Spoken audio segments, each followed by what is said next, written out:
Sains sudah membuktikan, fakta sudah membuktikan apa yang terjadi di tahun 1908, di tahun 2013 yang lalu ada videonya. Tapi kalau itu terjadi, kita akan terkejut. Kita tidak akan tahu bahwa itu sedang terjadi pada saat itu. Selamat sahabat, saudara-saudari sekalian yang saya kasih dalam Yesus Kristus. Terima kasih karena kebersamaan kita dapat bersama-sama kembali untuk beribadah, dapat mendengarkan firman Tuhan, mendengarkan lagu-lagu pujian yang indah yang tadi dibawakan kalau tidak salah oleh alumni Unai Koral ya, kalau tidak salah. Terima kasih banyak. Dan kita akan kembali melanjutkan seri pembahasan kita, dan sebelumnya mari kita bersatu dalam doa. Bapa yang penuh kasih dalam takhta kerajaan surga, terima kasih Tuhan karena kami umat-umat-Mu masih tetap dapat mendengarkan firman-Mu, dapat diamarkan oleh firman-Mu, dan dapat dikuatkan oleh firman-Mu. Biarlah firman yang akan kami pelajari pada hari Sabat yang indah dan suci ini dapat memberikan kepada kami suatu kekuatan menghadapi hari-hari yang semakin tidak akan menentu di depan kami. Terima kasih Tuhan, dan biarlah firman ini yang akan memberikan kepastian kepada kami tentang kehendak-Mu yang dapat terjadi dalam kehidupan kami di dalam dunia ini. Dan kepastian bahwa di akhir daripada segala sesuatu ini, kami akan melihat kedatangan-Mu dan akan bersama-sama dengan Engkau di dalam kerajaan-Mu. Inilah doa dan pengharapan yang kami bawa Tuhan, hanyalah di dalam nama Yesus Kristus yang adalah Tuhan dan Juru Selamat penebus kami. Amin. Selamat Sabat, saudara-saudara sekalian, bagi saudari yang sudah bersama-sama dengan kami yang di gereja online team kami ya. Pada saat ini selamat Sabat, terima kasih atas segala aktivitas yang Anda sudah bawakan pada saat ini, dan juga tentunya ini dapatlah menjadi berkat bagi kita semua. Bagi saudara-saudari juga yang sudah bergabung melalui acara ibadah ini di rumah atau di tempat Anda masing-masing, yang ada di New Jersey, di California, di Colorado, di Washington State, dan juga yang dari Indonesia, kami mengucapkan selamat Sabat, selamat bergabung dengan kami di Jemaat Fisdak. Puji Tuhan, seakan-akan sudah mulai ada titik terang sehubungan dengan COVID-19 ini di Amerika Serikat. Ya, vaksin sudah semakin banyak, dan mungkin kalau tidak salah, setelah Ibu Lili Pinontoan mendapatkan vaksin pertama, kalau tidak salah anggota kita ya, Jemaat Fisdak, Ibu Lili Pinontoan yang pertama, besok saya percaya Om Yan dan Tante Sin akan juga divaksinasi, dan kemudian tentunya sesudah itu masing-masing kita yang lainnya juga dapat memperoleh vaksinasi tersebut. Dan ini sepertinya menjadi satu satu hal yang dapat memberikan satu hal yang positif seakan-akan. Banyak yang berkata, wah kita akan kembali kepada hal yang normal. Nah, pertanyaan yang saya ingin tanyakan, what does it mean? Apa arti normal itu bagi Anda? Pada saat kita berbicara di Amerika Serikat ini, banyak orang ahli-ahli, mulai dari presiden sampai ahli-ahli kesehatan ditanya, when will we go back to normal again? Ada yang katakan mungkin bulan Juli, ada yang katakan bulan Desember, ada yang katakan 2022.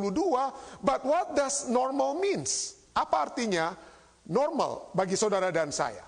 Apa itu artinya? Kalau saya boleh tanya kepada Anda yang ada di gereja saat ini, pada saat kita kembali kepada normal, hal yang normal, what do you have in mind about being normal? No more mask, oke. Apa lagi? No more mask, kita bisa berbakti bersama-sama, apalagi kira-kira selain no more mask. Apa kira-kira hal-hal yang Anda anggap normal? Apa pada saat kita mendengarkan kata normal, apa artinya itu? Ya? Oh, bisa potluck, oke. Ada katakan bisa potluck, bisa pergi kemana-mana ya. Bisa pergi kemana-mana. Jadi kita ingin kembali melakukan hal-hal yang tadinya kita biasa lakukan dan sekarang kita tidak lakukan. Bagi anak-anak muda di Amerika, wah ini adalah saat dimana kita bisa berpesta. Istri saya kemarin membaca satu artikel, katakan anak-anak muda sudah ingin kembali pergi ke bar. Dan pada saat mereka keluar dari bar, mereka bisa berbicara langsung atau bisa pulang dengan orang yang mereka ketemu di bar. Dan melakukan kehidupan yang seperti keadaan normal yang saat ini tidak dapat mereka lakukan oleh sebab pandemik ini. Ya. oleh sebab adanya pandemik ini. Inilah yang seringkali dikatakan sehubungan dengan apa ya? Sehubungan dengan normal tersebut ya. Dan orang rindu untuk hal yang normal. Baik, mari kita hubungkan nanti dengan pembahasan kita. Sahabat, ini kita akan membahas tentang ketika bumi berguncang, dua kuasa bersatu. Saya mohon maaf kalau saya membawakan berita yang tidak baik, kabar buruk, dan ada kabar baiknya. Kabar baiknya adalah saya percaya Yesus tidak akan lama datang, sangat baik. Dan kabar buruknya, Anda tidak akan pernah hidup dalam keadaan yang normal. Ya? Anda tidak akan pernah hidup dalam keadaan yang normal. Saya mohon maaf, saya bukan membawa the prophet of doom. Ya? Tapi mari kita buka firman Tuhan. Kita masih membahas dari Wahyu 13. Wahyu 13 ayat 11 dan 12 katakan, dan aku melihat seekor binatang lain keluar dari dalam bumi dan bertanduk dua sama seperti anak domba. Dan ia berbicara seperti seekor naga. Dan seluruh kuasa binatang yang pertama dijalankan di depan matanya. Ia menyebabkan seluruh bumi dan semua penghuninya menyembah binatang pertama yang luka parahnya telah sembuh. Ya. Yang luka parahnya setelah sembuh. Jadi dia melakukan hal yang sama. Dan kita sudah tahu waktu lalu bahwa binatang yang keluar dari dalam bumi ini tidak lain adalah Amerika apa? Amerika Serikat. Dan dia mengajak orang untuk untuk menyembah binatang yang pertama. Binatang yang pertama adalah binatang yang keluar dari dalam laut, seperti pelajaran kita yang lalu. Itu adalah merujuk kepada the Roman Empire, kerajaan Romawi kuno, dan kemudian kerajaan Romawi kuno itu tidak berakhir, tapi dilanjutkan pada saat Konstantin, ya misalnya memberikan kaisar sebelumnya Justinian memberikan kuasa kepada bishop di Roma, maka Roma kekafiran, kekaisaran Roma itu dilanjutkan oleh Roma agama. Tidak heran, pusat pemerintahan Roma agama itu juga di mana ya? Di tempat yang sama. Di Italia atau secara lebih spesifik di Vatikan. Dan kita lihat bagaimana itu sudah terjadi dalam sejarah dunia. Ya, sejarah dunia Anda bisa lihat, baca begitu banyak bagaimana gereja dan negara. Gereja dan negara itu disatukan di zaman daripada Konstantin. Dan ini sudah berlangsung, kita sudah bahas waktu lalu ya. Tentang nubuatan 1260 tahun. 2 sahabat lalu kita sudah bahas tersebut. Bagaimana kepausan ya, telah memerintah dari tahun 538 sampai tahun 1798 dengan kuasa mutlak yang dia miliki. 1260 tahun. Tentu saja ada hal-hal yang baik yang telah dilakukan. Misalnya pendidikan, ya orang-orang diperkenalkan. Tetapi pada saat yang bersama kita tahu sejarah. Kenapa sampai ada reformasi? Oleh sebab hal-hal yang dianggap telah salah telah dilakukan oleh gereja pada saat itu. Sehingga muncullah Martin Luther, John Calvin dan lain sebagainya. Dan pada saat reformasi ada juga counter reformation. Dan Anda sudah tahu sejarah bagaimana ada righteous persecution. Persekusi atau aniaya atas nama agama. Orang-orang Waldensi, dan kita sudah lihat waktu lalu ya, Albigensi dan lain Waldensi, mereka mengalami aniaya hingga pada akhirnya tahun 1798 Jenderal Berthier atas perintah Napoleon menahan pemimpin agama saat itu, Paus ya, pada saat itu, dan dibawa ke penawanan. Dan Alkitab sudah menyatakan bahwa apa? Dia luka parah, dia ditawan, kita sudah bahas yang lalu. Tetapi luka parahnya telah sembuh. Wahyu 13 ayat 12. Ya, binatang yang pertama menyebabkan seluruh bumi dan semua penghuninya binatang yang kedua yang dari bumi ya. Binatang kedua menyebabkan seluruh bumi dan semua penghuninya menyembah binatang pertama yang luka parahnya telah sembuh. Menyembah. Tadinya dia binatang yang kedua yang keluar dari bumi ini, dia seperti seekor apa? Anak domba, seperti anak domba, bagus sekali. Tapi kemudian beberapa waktu kemudian dia berubah rupanya.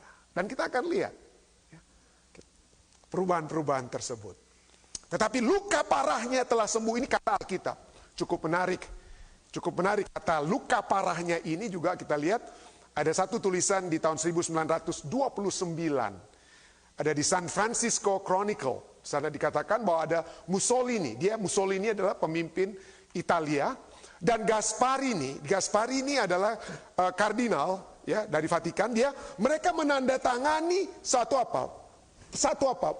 Perjanjian. Tadinya itu terpisah. Ya, tidak saling mereka tidak saling suka satu dengan yang lain, tetapi kemudian dibuat satu perjanjian antara Mussolini dan Gasparini, dan ini kata-kata yang terdapat di dalam yang ditulis di dalam San Francisco Chronicle. Dikatakan sana, the Roman question tonight was a thing of the past and the Vatican was at peace with Italy. Pertanyaan sehubungan dengan Romawi itu adalah masa lalu, dan sekarang Vatikan dan Italia itu sudah berada dalam satu hal yang damai. Dan coba kita lihat kata berikutnya apa? In affixing the autograph to the memorable document, healing the wound. Ya. Pada saat mereka menandatangani perjanjian Italia berdamai kembali dengan Vatikan, mereka telah menyembuhkan luka, dengan kata lain. Dan sejak tahun itu, ya kita lihat bagaimana kuasa tersebut semakin besar. Itu satu kota kecil, Vatikan itu satu kota kecil, saudara, sangat kecil. Tetapi kuasanya, wow.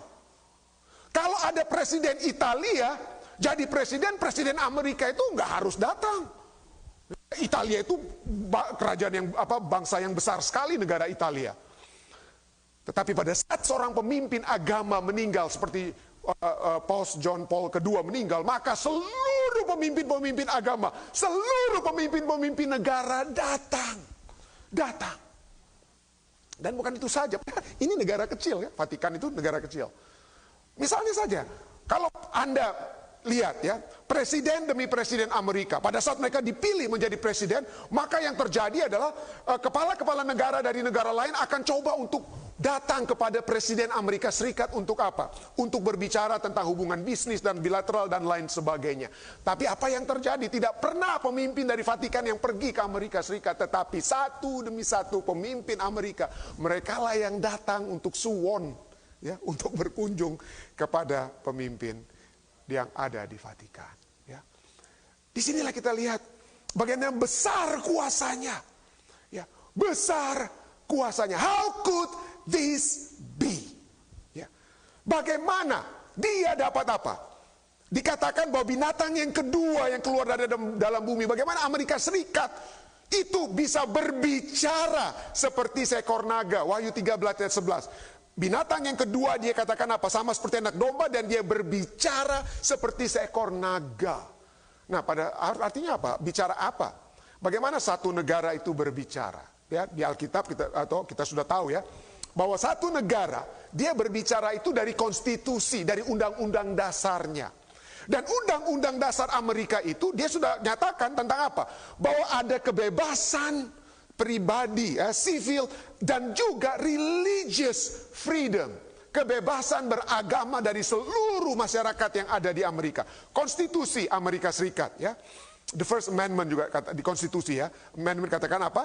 Kongres tidak akan membuat hukum yang mengatur negara untuk mensponsori satu agama atau melarang penyelenggaraan kebebasan apa? Kebebasan beragama. Jadi kenapa? Karena orang-orang dari Eropa yang datang ke Amerika ini, mereka telah mengalami aniaya-aniaya di Eropa. Jadi pada saat mereka tiba, mereka katakan tidak boleh ada satu agama yang akan menjadi superior dari agama lainnya.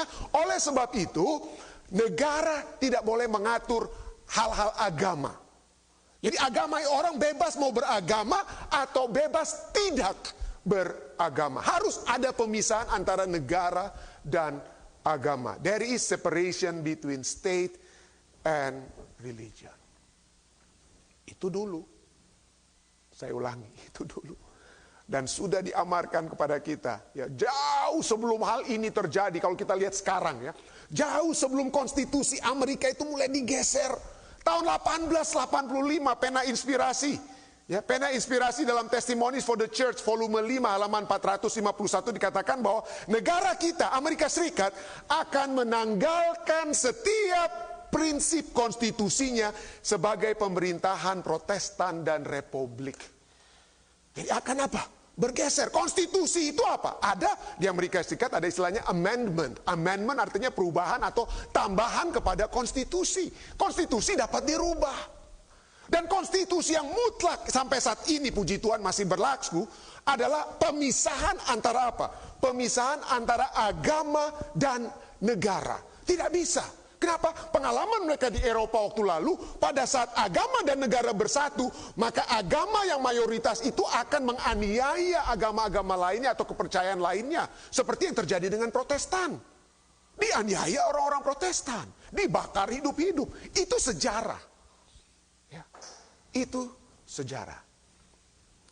Pertanyaannya, apakah betul-betul pendeta itu bisa bergeser, lalu gereja dan agama di Amerika Serikat itu akan bersatu, padahal konstitusi katakan apa?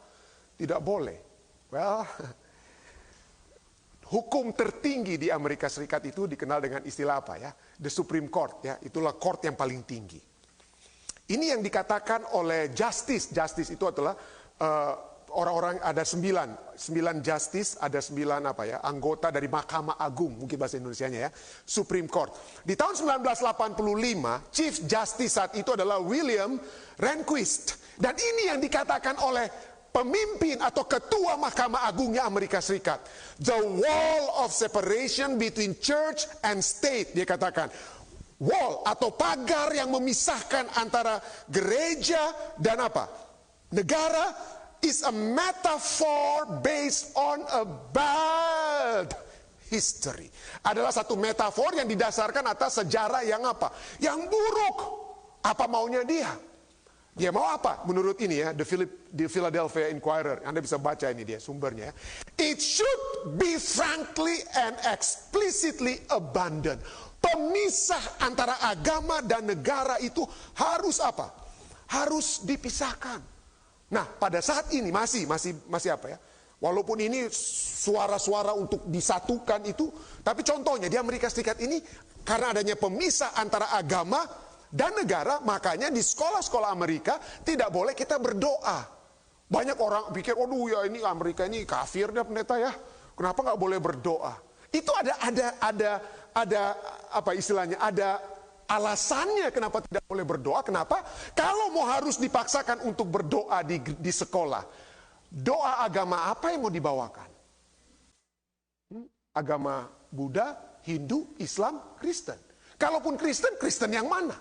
Jadi itulah sebabnya konstitusi bilang tidak boleh ada berdoa di sekolah. Karena kalau tidak nanti yang satu agama yang mayoritas dia yang akan paksakan, ini doa ini yang kita harus bawakan. Tetapi tahukah Anda, pelan-pelan saat ini, pelan-pelan, ya, itu sudah mulai di apa? Mulai diruntuhkan tembok pemisah tersebut. Kenapa? Karena orang-orang katakan ini for religious freedom. Orang-orang katakan kita harus bongkar tembok pemisah supaya ada religious freedom di Amerika. Pertanyaannya, itu religious freedom atau religious privilege? Apakah itu hak istimewa agama, satu agama mayoritas, atau kebebasan beragama? Dan satu demi satu Anda bisa baca ya, laporan-laporan bagaimana Supreme Court decision on religious school, dikatakan keputusan dari Mahkamah Agung untuk apa tentang sekolah-sekolah agama ya, yang disponsor oleh agama itu sudah melihat bagaimana pemerintah sudah mulai masuk pelan-pelan di Amerika Serikat. Masuk pelan-pelan untuk pemerintah juga dapat mengatur agama-agama yang ada di Amerika Serikat ini. Kenapa ini semua bisa terjadi? Ya. Karena bangsa Amerika, orang-orang yang religious konservatif yang ingin ada kesatuan antara agama dan negara, mereka bilang begini, lihat ini ada bencana ini, lihat ada masalah ini. Makanya kita harus setia kepada Tuhan, mari kita berdoa bersama-sama. Pada tahun 1976 ada satu peristiwa di mana kekurangan bahan bakar, kekurangan bensin. Ya, di tahun 1976. Dan ini yang kalau Anda buka nih, Christianity Today, ada satu tulisan yang dibuat oleh editor daripada Christianity Today yang bernama Harold Linsell dengan di artikelnya yang berjudul The Lord's Day and Natural Resources. Ya, dia ini usulan dia. Ini usulan daripada Harold Linsell dalam mengatasi bencana atau masalah kekurangan bensin. Dia katakan, setiap bisnis termasuk gas station, pompa-pompa bensin dan restoran should close every Sunday by force of legislative Fiat. Ya. Semua bisnis termasuk pompa bensin dan restoran harus tutup setiap hari Minggu dengan paksaan. Dengan apa? Dengan paksaan dari legislatif, dengan hukum yang harus dibuat melalui pejabat rakyat yang dipilih. Jadi mari kita buat hukum. Lihat ini ada bencana kurang bensin. Mari kita buat hukum supaya semua orang harus apa? Beribadah. Ya. Tutup restoran, tutup gas station pada hari Minggu supaya orang supaya bisa berbakti pada hari tersebut.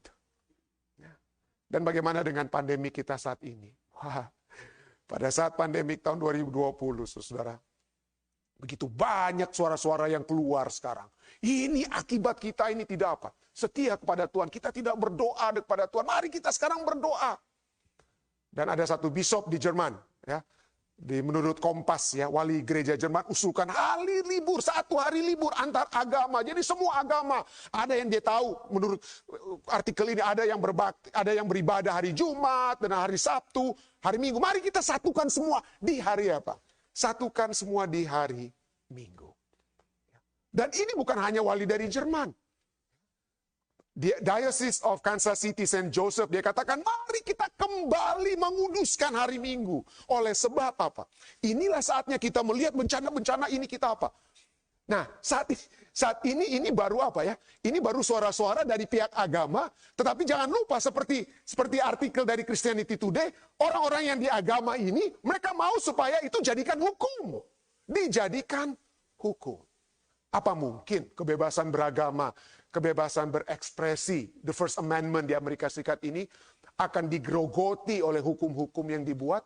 Oh, lihat saja after 9/11, saudara. Setelah 9/11, peristiwa di mana ada teroris yang menghancurkan Twin Tower di New York City. Begitu banyak Anda tahu sekarang hukum-hukum yang tadinya Anda bebas untuk bicara, Anda bebas bicara, tapi sekarang hati-hati kalau Anda bicara di Amerika Serikat, ada kata-kata tertentu yang Anda pada saat Anda telepon atau Anda tulis atau Anda bicara di TV atau kata yang Anda ucapkan di pesawat terbang, satu kata itu Anda keluarkan, maka Anda akan ditangkap dan Anda bisa masuk ke mana? Penjara. Anda bicara tentang mau meledak, kata meledak saja Anda bicara di pesawat, Anda akan ditangkap. Tidak bebas lagi seperti biasa. Jadi ada begitu banyak kita lihat bagaimana peristiwa-peristiwa yang terjadi di dalam dunia ini menyebabkan hukum-hukum dibuat. Dan kemudian apa yang terjadi? Maka negara yang sekarang dapat juga mengatur apa? Keagamaan. Ya. Entah itu spiritual disaster, spiritual decline, natural disaster, social chaos, economic difficulties, dan lain sebagainya. Seperti saya katakan tadi, pandemik ini mungkin tidak akan membawa kita kembali ke new normal. Ya, karena mungkin akan begitu banyak lagi pandemik demi pandemik lain yang akan muncul, saudara. Dari mana saya tahu? Saya bukan bicara atas nama diri saya. Mari kita lihat. Mari kita lihat di Yeskiel 7 ayat 5-6. Kita mulaikan. Yeskiel ini berbicara tentunya kepada apa? Amaran kepada pelanggaran-pelanggaran yang telah dibuat oleh bangsa Israel dan orang-orang bangsa-bangsa sekitar. Tapi itu dapat menjadi satu apa? Second application kepada kita saat ini. Kenapa? Karena ini berbicara tentang apa? Akhir daripada zaman. Yeskiel 7 ayat 5-6 di kanan sana dikatakan, beginilah firman Tuhan Allah. Lihat, bencana demi apa? Bencana akan datang. Kesudahan datang. Ya, kesudahan datang. The end has come. Kesudahan datang. Kesudahanmu tiba seakan-akan ia terbangun melawan engkau. Lihat datangnya. Ayat 17-18. Semua tangan terkulai. Jadi tangan yang tadinya begini-begini jadi lemes. Semua tangan terkulai. Dan bahasa Indonesia juga katakan, semua orang terkencing ketakutan. Every leg will be wet with urine. Mereka akan mengenakan kain kabung, kekejutan akan meliputi mereka. And they will put on sackcloth and be clothed with terror. We clothed with terror. Saya tidak tahu apakah kita dengan pandemik ini sudah merasakan teror. Belum ya? Belum terlalu ya? Sudah merasa ada teror dengan pandemik. Kalau belum nanti kita lihat ya. Ayat 19. Perak mereka akan dicampakkan keluar, emas mereka akan dianggap cemar, emas dan peraknya tidak akan dapat menyelamatkan mereka pada hari kemuliaan Tuhan. Mereka tidak akan kenyang karenanya dan perut mereka tidak akan terisi dengannya. Sebab hal itu menjadi batu sandungan yang menjatuhkan mereka kepada kesalahan. Jadi dengan kata lain, ini kira-kira ini di pandemik saja tahun 2020 banyak orang yang mau punya uang untuk jalan-jalan, percuma uang mereka. Nggak bisa buat kemana-mana. Emas perak itu tidak ada. Tidak akan mengenyangkan. Mau ke restoran, tutup restoran. Ya. Restoran tutup. Mereka tidak akan kenyang karenanya. Dan perut tidak akan terisi dengan hal itu. Bahkan menjadi batu sandungan yang menjatuhkan mereka ke dalam kesalahan. Waduh. Emas dan perak itu justru yang menjatuhkan kesalahan. Nanti kita akan terus pegang baik-baik kata ini. Berikutnya, ayat 25 dan 26. Penting sekali, tolong dengar. Ketakutan datang dan mereka mencari keselamatan tapi tidak ada. Bencana demi bencana akan datang, kabar demi kabar akan tersiar. Mereka akan menginginkan sesuatu penglihatan dari nabi, pengajaran hilang lenyap dari iman dan nasihat dari tua-tua. Pada saat mereka apa? Tidak lagi punya uang, tapi mereka tidak bisa buat apa-apa dengan uang. Dan sekarang mereka sudah ketakutan, mereka ingin mendapatkan apa? Pengajaran, ingin mendapatkan kekuatan lagi, tapi sudah tidak ada lagi. Terlambat. Mereka menginginkan suatu penglihatan dari nabi. Pengajaran hilang lenyap dari imam dan nasihat dari tua-tua juga apa? Nasihat dari tua-tua juga hilang. Yeskel 7, tadi kita sudah baca. Dan pena inspirasi. Testimonies for the Church. Ya, nasihat bagi sidang atau jemaat. Volume 8 ayat 28. Ya. Itu menguatkan apa yang sudah ditulis dalam Yeskel pasal 7, saudara. Pelanggaran hampir mencapai batasnya. Hampir. Pelanggaran hampir mencapai batasnya. Kebingungan memenuhi dunia dan teror besar. Pandemik teror besar atau masih kecil ya? Oh besar. Sampai terkencing-kencing kita? Seperti ayat Yeskel 7? Belum ya. Kebingungan memenuhi dunia. Dan teror besar akan segera menimpa umat manusia. Akhir sudah sangat dekat. Kita yang mengetahui kebenaran harus bersiap. Ini dia. Kita yang mengetahui kebenaran harus bersiap untuk apa yang akan segera terjadi di dunia sebagai kejutan yang luar biasa. Overwhelming surprise. Saya tidak tahu kalau pandemik. Anda tahu 6 tahun lalu ada beberapa orang sudah meramalkan apa yang akan terjadi dengan pandemik. Ya, istri saya suka dengar satu orang nutrisi ya, ahli dokter nutrisi ya, Michael Greger. 6 tahun lalu dia sudah bicara apa yang akan terjadi dengan pandemi. Kita sudah sering dengar juga bagaimana Bill Gates sekalipun sudah berbicara tentang apa. Pandemi sudah ada ya apa ya? Sudah bagi banyak orang sudah tidak lagi kejutan. Pandemi COVID-19 itu kecil bagi beberapa orang yang tahu. Tidak lagi kejutan yang luar biasa. Tapi apa ini kejutan yang luar biasa ini? Apa ini kejutan luar biasa, overwhelming surprise ini, teror besar ini. Ya. Dikatakan ketakutan datang, mereka mencari keselamatan, bencana demi bencana. Bencana, jadi bukan hanya satu. Tapi mari kita coba lihat saat ini. Satu bencana yang dapat menjadi teror besar. Saya tidak tahu kapan itu terjadi. Saya bukan seorang nabi yang akan kasih tahu. Tapi Anda tahu, bukan hanya Yeskel yang berbicara tentang bencana demi bencana. Tapi Yesus sendiri. Jesus himself. Lukas 21 ayat 25-26. Lukas 21 ayat 25-26. Dan akan ada tanda-tanda pada matahari dan bulan dan bintang. Dan di bumi bangsa-bangsa akan takut dan bingung. Takut dan bingung menghadapi deru dan gelora laut. Ada yang terjadi di luar sana dan akibatnya apa ya? Akibatnya ada deru dan gelora laut. Wow, itu kayak seperti tsunami begitu ya. Orang akan mati ketakutan dan kecemasan berhubungan dengan segala apa yang menimpa bumi ini. Sebab kuasa-kuasa langit akan goncang. Kuasa-kuasa langit akan goncang. Ada yang mau jatuh dari langit, saudara. Menyebabkan air laut berderu. Kembali langit begitu hebat ya.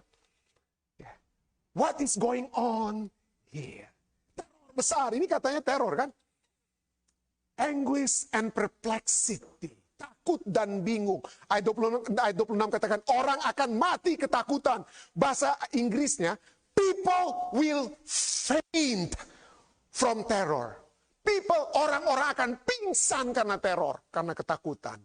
Mati ketakutan bahasa Indonesianya. Kuasa-kuasa langit akan apa? Goncang. Orang akan takut dan bingung. Kata takut, anguish. Ya, di Indonesia cuma bilang takut, tapi itu adalah anguish. Anguish itu adalah severe mental or physical pain. Ada rasa sakit. Secara mental dan fisik, bukan hanya takut. Takut itu mungkin dari luar ya. Tapi ini severe anguish. Bahasa Inggrisnya bukan hanya takut, tapi anguish. Severe mental and physical pain. Kesakitan, rasa sakit secara mental dan fisik. Dan perplex adalah bingung. Atau yang artinya daripada bingung itu adalah menyebabkan seseorang itu kita nggak tahu, aduh mau bikin apa ya? Mau bikin apa ya? Dengan kata lain ada Mervyn Moore. Mervyn Moore dalam bukunya The Coming Great Calamity, dia coba untuk menjelaskan apa artinya dari takut dan apa? Bingung. Tapi sebenarnya itu bukan takut, tapi penderitaan. Mervyn Moore katakan apa? Penderitaan dan kebingungan adalah apa yang Anda akan rasakan jika Anda pulang ke rumah suatu malam dan menemukan rumah Anda terbakar. Ya, rumah saya terbakar. Segala sesuatunya yang ada. Ya bank, inilah segala macam, informasi bank dan lain sebagainya, paspor dan hancur habis. Harta benda kita habis. Bukan hanya Anda rasa apa? Menderita oleh sebab rumah yang terbakar, tapi Anda bilang, aduh mau bikin apa lagi? Nggak bisa bikin apa-apa. Nggak bisa masuk ke dalam rumah yang sedang terbakar. Jadi apa kira-kira teror besar ini? Yang Yesus katakan, ya kuasa-kuasa langit akan goncang. Ya. Pada beberapa waktu yang lalu, ya, ada seorang astronomer, amatir, bukan dari NASA dia. Seorang yang suka hanya lihat-lihat ke angkasa ya, dengan teleskopnya. Ya, di Brazil. Dia menemukan ada satu meteor atau asteroid yang besarnya 1 kilometer. Besar daripada meteor ini 1 kilometer. Dan dia akan melewati apa? Bumi. Tapi puji Tuhan, saudara-saudara. Puji Tuhan, kenapa? Pada saat itu meteor ini tidak menabrak bumi. Nanti coba ingat 1 kilometer besarnya meteor itu. Besar meteor itu radiusnya itu 1 kilometer. Kenapa tidak tertabrak? Karena jaraknya itu ada 4 juta kilometer, 40 juta kilometer dari apa? Bumi.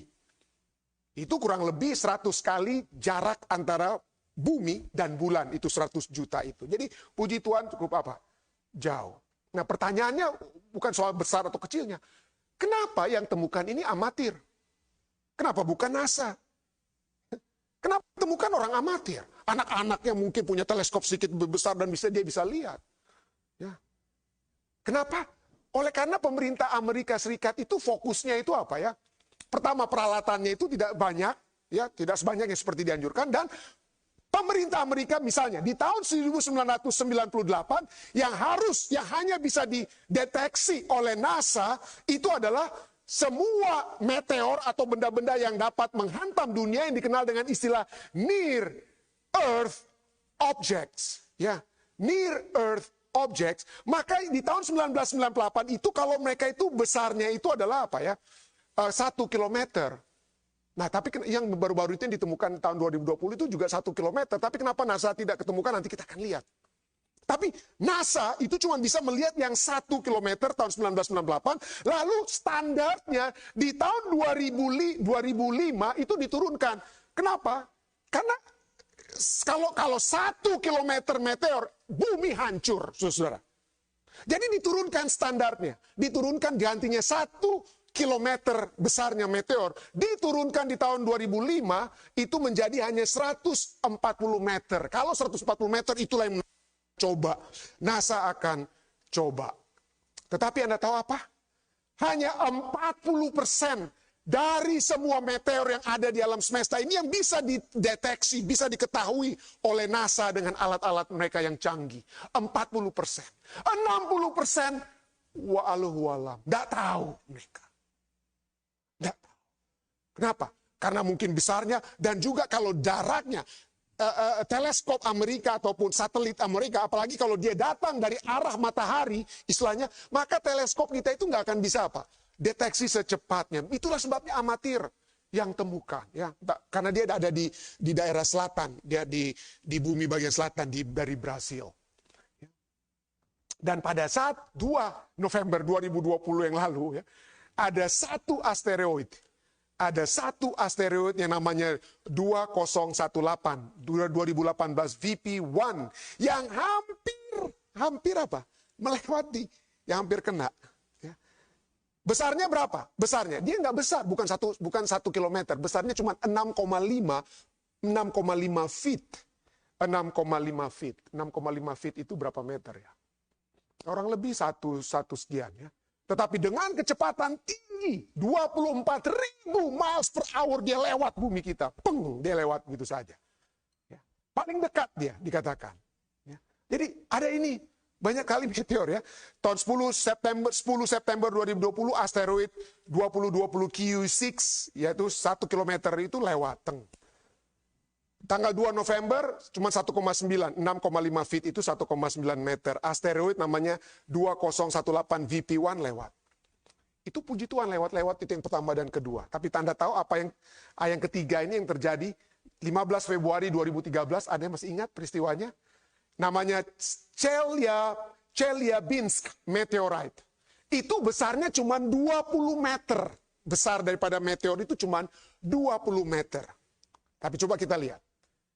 Dia sudah masuk ke ke bumi kita. Anda lihat ini di Wikipedia. Chelyabinsk meteor, ya, dia datang di atas Rusia tanggal 15 Februari 2013 di lokasi saat itu jam 9 pagi, ya. Kurang lebih besarnya 20 meter, hanya 20 meter. Yang ditemukan baru-baru lalu, ingat 1 kilometer. Ini cuma 20 meter. Yang lalu itu 1000 meter. Ini dengan apa? Dengan kecepatan kurang lebih 60 sampai 69.000 kilometer per hour.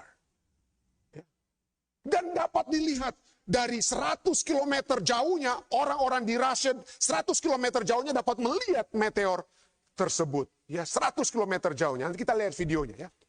Kita lihat videonya. Dan dia ini puji Tuhan, dia meledak di luar. Jadi dia meledaknya itu bukan di mana? Di tanah. Ya. Dia bukan meledak di luar, dia bukan meledak di tanah, tapi dia meledak pas masih di angkasa. Ya. Kurang lebih 29,7 kilometer dari apa? Dari tanah. Jadi masih ada 30 kilometer baru dia hantam, tapi dia sudah meledak. Karena dia masuk di atmosfer kita ya. Dan ledakannya itu di sini dikatakan sebesar 400 atau 500 kiloton. Artinya apa? Artinya ledakan yang dia buat 30 km di atas bumi itu, puji Tuhan bukan di tanah, 30 km di atas bumi itu cuma 400 sampai 500 kiloton TNT. Artinya apa? 400 sampai 500 kiloton itu artinya 30 kali lebih hebat daripada satu bom atom yang meledak di Hiroshima. 30 kali. Satu bom atom hancur satu kota. Bagaimana kalau 30? Hancur. Ya. Chelyabinsk meteor. Ya. Dan ini masalahnya lagi yang cukup menarik. Coba Anda lihat ini. The object was undetected. Ini masalahnya. NASA dan lain sebagainya tidak tahu dia akan datang. Undetected, kenapa? In part, menurut ini ya, in part because its radiant or source of direction was close to the sun. Jadi pada saat meteor ini datang, dia dekat dengan matahari sampai NASA yang biasa ambil tek itu tidak bisa deteksi dia. Tidak bisa, terlambat orang-orang kalau.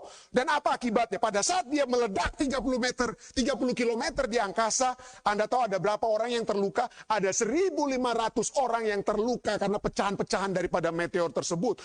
7.200 bangunan hancur. 7.200 bangunan. Dan puji Tuhan, dia datangnya itu, arahnya itu di tempat yang apa ya? Di tempat yang terpencil di Rusia, bukan di Moskow. Bayangkan 30 bom atom seperti Hiroshima masuk ke Moskow. Wah. Ya. Dan orang-orang pada saat itu hanya dapat melihat ya, bagaimana ini dapat apa? Dan terjadi ada orang-orang di dashcam mereka ya. Mereka melihat bagaimana itu datangnya ya. Jadi pagi-pagi ada orang yang di dashcam mereka melihat, dan Anda bisa lihat ya di YouTube, Anda bisa lihat bagaimana orang sedang berkendaraan, ya. Pak, dia berhenti di persimpangan jalan, lalu kemudian Anda bisa lihat dari sebelah kiri, tiba-tiba datang apa ya? Datang meteor tersebut dan meledak di angkasa. Tetapi pecahan-pecahan daripada itu menyebabkan 1.500 orang terluka, 7.200 orang bangunan, 7.200 bangunan hancur dari tempat tersebut. Ini padahal ini diambil dari hampir puluhan kilometer away dari tempat tersebut. 20 meter, saudara-saudara. Hanya 20 meter. NASA punya target 140 meter. Itu pun sudah diturunkan. Tadinya cuma 1 kilometer yang mereka mau deteksi. Diturunkan jadi 140. Kalau 100 meter, apa akibatnya? Ada namanya Tunguska Event. Puji Tuhan. Itu selalu di daerah terpencil di Rusia, saudara-saudara, yang meteor-meteor yang jatuh. Tunguska Event tahun 30 Juni tahun 1908. Jatuh dia di daerah terpencil di Rusia. Ya. Jatuh dia di tempat terpencil di Rusia. Dan jarak pada jatuhan tersebut, di tempat tersebut, walaupun dia meledak juga di angkasa, dia tidak meledak di bumi, tetapi ada 2.150 km persegi tempat terpencil tersebut, pohon-pohonnya tumbang, saudara. 2.150 km persegi. Berapa besar New York? Ya. New York, saudara, besarnya itu 784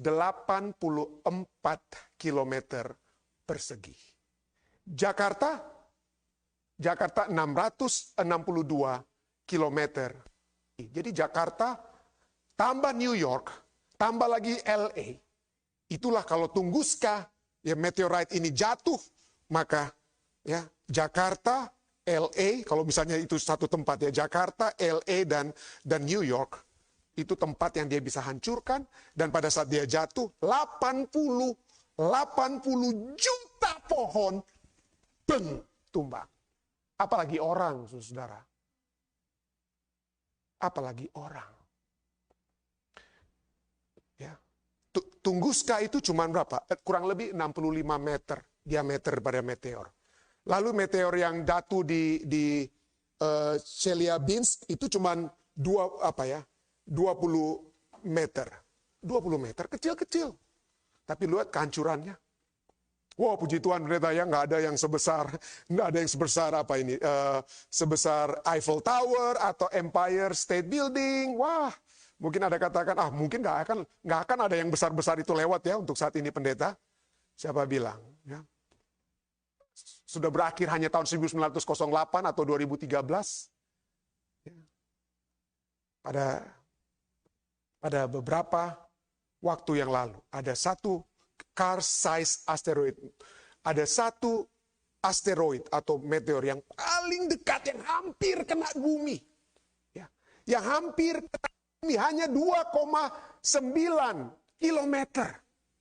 2.950 kilometer away. 2.950 kilometer away dari apa? Daripada bumi kita. Hampir, dia udah lewat. Pada bulan Agustus tahun 2020. Apa masalahnya? Masalahnya NASA, Badan Amerika Serikat ya untuk ini, baru tahu tentang meteor itu 6 jam setelah dia lewat. Hampir kena. Hampir kena, tapi Tapi baru 6 jam sesudah itu sudah ada lewat. Ada ya lewat. Setelah dia lewat, baru kita tahu ada. Tidak dideteksi. Tidak terdeteksi. The closest dikatakan. The closest, kurang lebih 3-6 meter itu meteornya. The closest. Dan bukan itu saja, itu tahun 2020. Ya puji Tuhan, ini pada tanggal 2 Maret yang lalu. 2 Maret yang lalu, Newsweek katakan apa? Ini sekarang tanggal berapa? 5? 6. 4 hari lalu.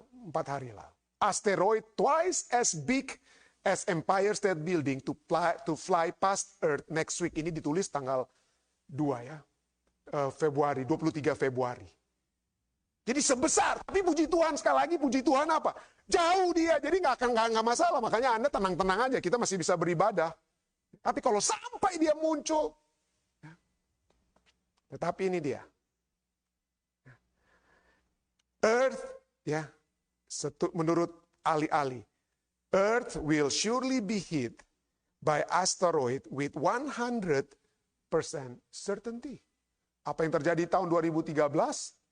Apa yang terjadi tahun 1908 itu baru peringatan, saudara. Baru a taste, sedikit, rasa sedikit. Ya.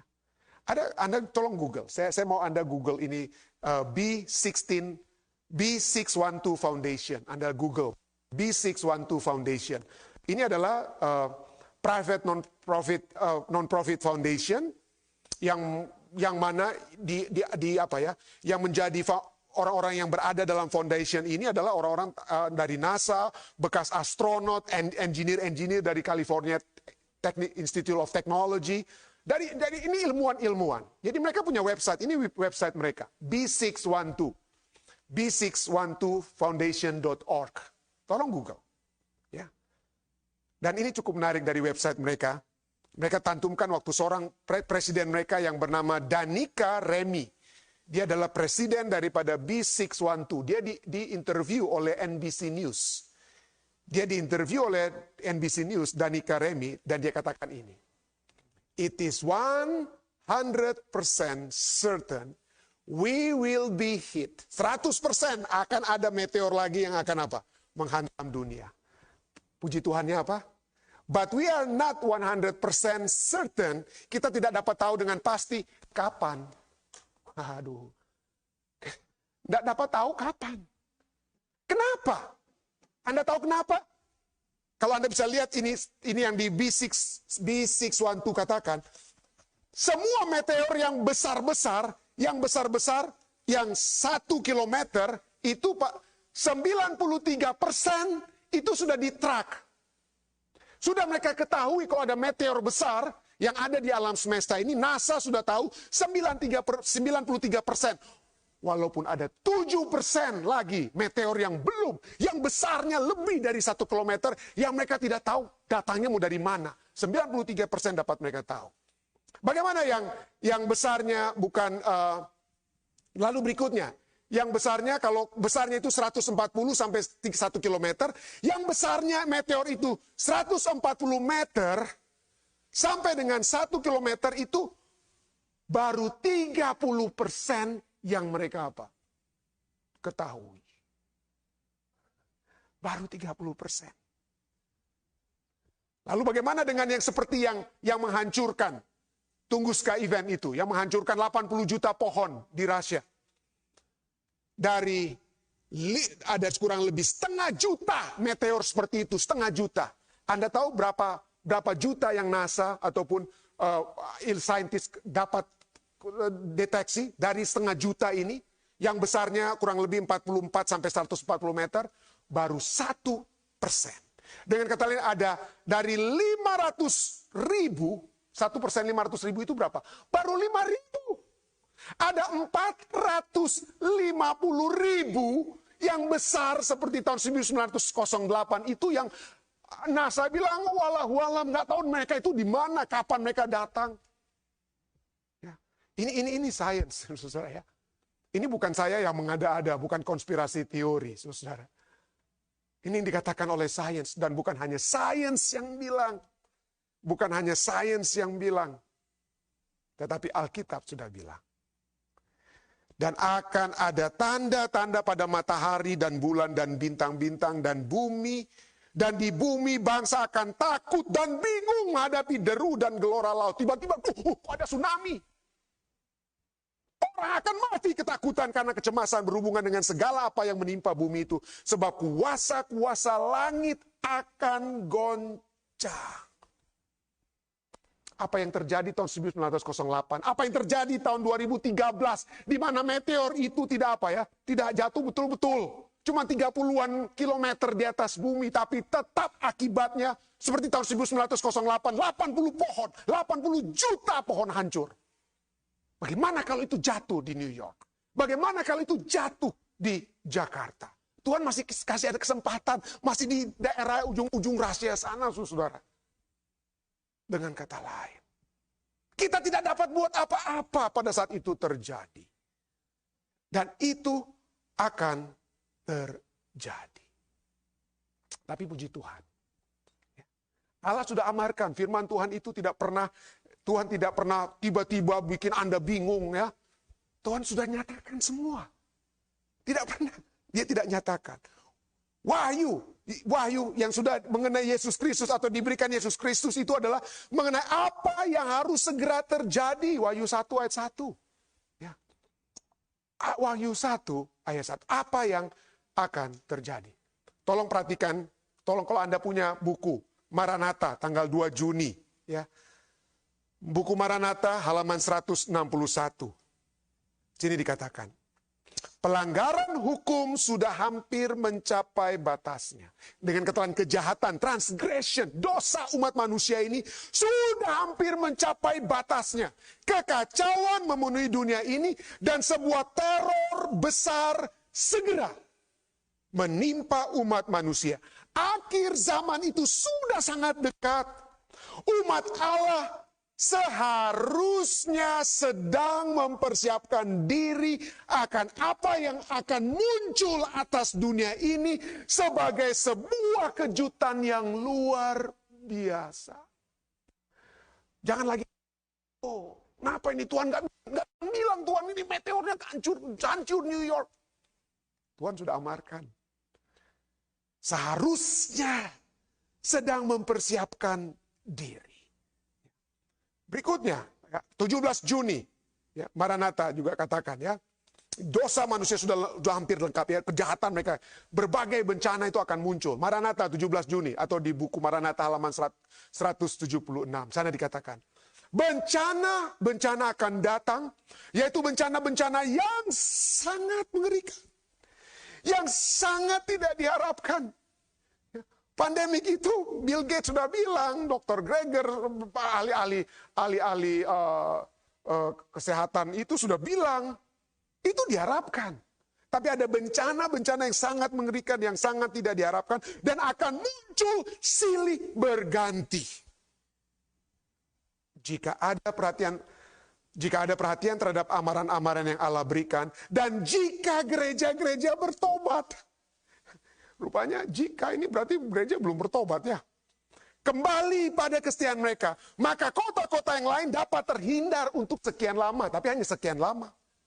Namun apabila orang-orang sesat terus berada dalam kesesatan mereka. Mengabaikan hukum Allah dan mempraktekkan ajaran-ajaran palsu di hadapan orang-orang. Maka Allah akan membiarkan mereka menderita bencana agar mereka sadar.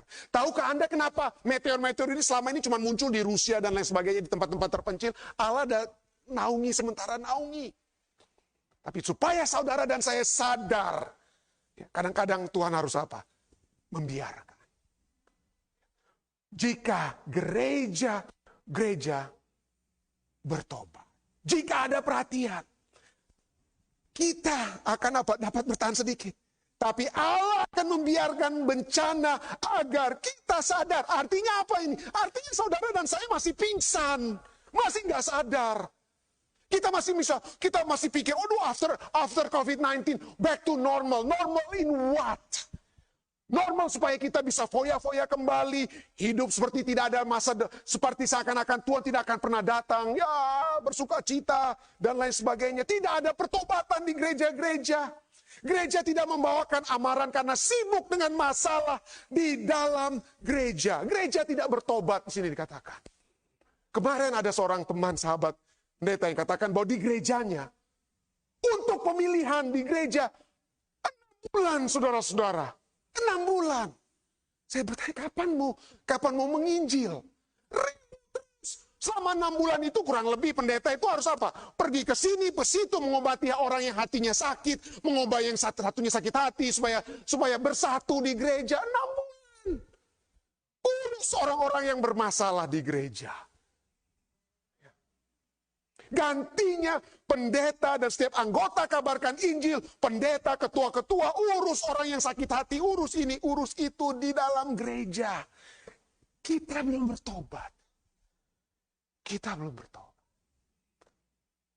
Saya bukan mau angkat-angkat fisdak, saudara, tapi saya puji Tuhan untuk fisdak. Saya ini terus terang saja, saya tidak ada belenggu, saya dibebaskan Pendeta Rantung. Yang penting Pendeta Rantung khotbahkan firman Tuhan. Urusan lainnya itu kami ada tim doa di bawah pimpinan Ketua Pendeta Muda Tulus dan Iin. Tentang online service kita, ada Dede, ada Elisa Siregar, ada Aaron Manopo. Dan ketua-ketua berganti-gantian mereka atur acara ibadah. Saya terus terang seperti lepas tangan, yang penting saya siapkan pelajaran. Khotbah, tiap malam saya seperti dibebaskan untuk berita. Itulah tugas apa ya. Seperti kalau kita lihat di perjanjian, bukan saya mau bilang apa ya, tapi di perjanjian baru apa yang terjadi, kenapa sampai ada diakon-diakon. Ya, karena itu agar supaya rasul-rasul itu bebas untuk memberitakan firman Tuhan. Dan diakon-diakon inilah yang akan mengatur urusan tetek bengek dalam gereja. Tapi kalau kita berkelahi hanya karena pemilihan dan pendeta harus mencurahkan waktu untuk atur orang yang sakit hati ini dan itu selama 6 bulan. Forget it, saudara-saudara. Nggak sadar-sadar kita. Nggak sadar-sadar. Kita harus dikatakan apa? Membawakan amaran tersebut. Kita harus sadar. Waktunya tidak banyak lagi untuk apa? Untuk mau tunjukkan diri saya. Dan kalau saya tidak dipilih, saya sakit hati. Nggak ada lagi waktu untuk itu, saudara. Tidak ada lagi waktu. Yeskiel 7 ayat 25-26 katakan, ketakutan datang, mereka mencari keselamatan, tapi tidak ada. Terlambat. Kenapa? Pusing urus gereja. Masalah demi masalah. Ayat 26, bencana demi bencana akan datang. Ya, kabar demi kabar akan tersiar. Mereka akan menginginkan suatu penglihatan. Mereka ingin, aduh kalau bisa, apa ya firman Tuhan katakan? Apa yang firman Tuhan katakan? Nggak ada lagi firman Tuhan, saudara-saudara. Nggak ada lagi. Waktu untuk mempelajari firman Tuhan harus dihabiskan dengan masalah-masalah dalam gereja. Dijauhkanlah kiranya. Kita tidak tahu ini kapan berakhir. Saya tidak sedang menakut-nakuti Anda. Tapi sains sudah membuktikan, fakta sudah membuktikan apa yang terjadi di tahun 1908, di tahun 2013 yang lalu ada videonya. Tapi kalau itu terjadi, kita akan terkejut. Kita tidak akan tahu bahwa itu sedang terjadi pada saat itu. Kita tidak tahu. Allah mau kalau kita bertobat sekarang. Ada murid-murid, saya pernah membawakan ilustrasi ini ya. Ada murid-murid yang berkata kepada guru agama mereka, guru, kapan waktu yang terbaik untuk bertobat? Kapan waktu yang terbaik bagi kami untuk bertobat? Oh, guru kata gampang. Di hari engkau akan mati, itulah saat kamu bertobat, minta ampun pada Tuhan, minta ampun pada sesama. Di hari itu kamu benarkan hidupmu. Wah, betul juga ya. 1 hari sebelum Tuhan saya mati. Kalau saya 1 hari sebelum saya mati, maka saya akan bertobat, saya memperbaiki semuanya. Tapi murid-muridnya berpikir, oh, kalau 1 hari kapan ya? Tapi guru, murid-murid tanya, pertanyaannya, kapan hari kita bisa tahu kematian kita? Atau religious kalau meteor ini datang, kita habis, kapan kita mau tahu? Malah gurunya katakan, karena kamu tidak tahu kapan harinya kamu mati, bertobat sekarang. Bertobat sekarang. Puji Tuhan. Yesus sudah, Wahyu 1 katakan, sudah diberikan kepada kita. Firman Tuhan diberikan tentang apa yang harus segera terjadi. Wahyu 1 ayat 1. Supaya kita tahu apa yang harus segera terjadi. Supaya kita bangun dan berjaga-jaga. Wahyu 1 ayat 3-4 katakan, berbahagialah ia yang membacakan Dan mereka yang mendengarkan kata-kata nubuatan ini dan yang menuruti apa yang tertulis dalamnya. Sebab waktunya sudah dekat. Kasih karunia dan damai sejahtera menyertai kamu dari Dia dan yang ada dan yang sudah ada dan yang akan datang. Kasih karunia Tuhan itu sudah diberikan supaya saudara dan saya siap. Supaya kita bertobat sekarang. Dan untuk itulah kita bisa dapat berkata, to God be the glory. Kemuliaan bagi Tuhan akan kebesarannya yang Dia sudah lakukan bagi kita. Ya, Dia sudah berikan firman tersebut. Dia sudah berikan anaknya yang tunggal supaya kita bisa bertobat, supaya kita siap. Ya, kehidupan itu Dia sudah bukakan supaya kita bisa masuk dan pada saat kita masuk kita berkata apa? To God be the glory. Ya, to God be the glory because great things He has done. Dan the greatest thing yang Tuhan sudah berikan kepada kita adalah saudara dan saya tidak perlu khawatir walaupun meteor atau bencana apapun yang akan datang, kita akan masuk ke dalam kerajaannya saat kita menerima Yesus dan kasih karunia yang Dia tawarkan kepada kita. To God be the glory. Saya ingin mengundang saudari Seisi Manopo untuk membawakan lagu To God be the glory. Terima kasih Anda telah menonton acara Fisdak. Jika Anda merasa diberkati, like, subscribe, dan follow YouTube dan Facebook kami. Terima kasih.